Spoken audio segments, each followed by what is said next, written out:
Hi, I want to do a quick clip on one of the places that we stayed when we were diving the Keys, the Atlantic Bay Resort.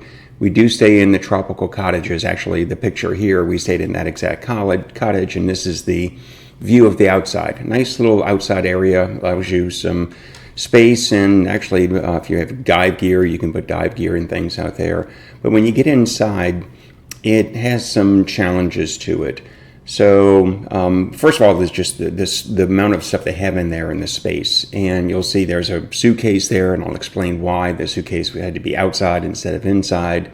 Nice little sitting area, so that makes it nice. But when you start looking at some of the choices they made when they actually set this up, it challenges thinking. So first of all, the refrigerator here. Why put the door opening on the side where you're pinned against the wall? And then this little tiny sink. Why not put an actual sink there? This is supposed to be a kitchenette.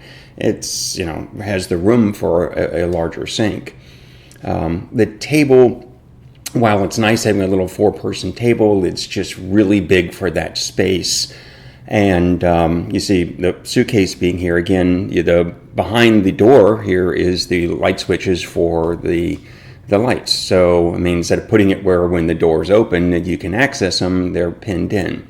So that suitcase is there because there's really no place to put it here.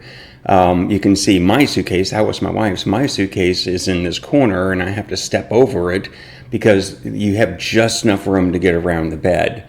Now you're going to say, well, wait a minute. There's a closet there. It's really not, you can't get it in there, and you can't even open it to slide the suitcase in. So we couldn't get the suitcase in the closet because the door didn't work.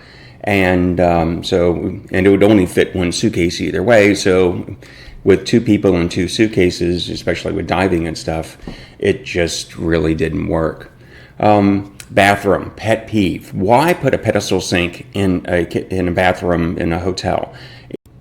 There are no shelves to put anything any place. You can put it in the back of the toilet. Another weird thing, they built this little wall so they didn't have to put a full-size, showered wall in there. Quirk. They do have this cabinet, but just it's a closet. You have to put your stuff inside of the closet. Again, just really, really strange design choices. So overall, they could have done better without this wall, if that would have opened things up and made it a much more usable space. But overall, it was nice but challenging.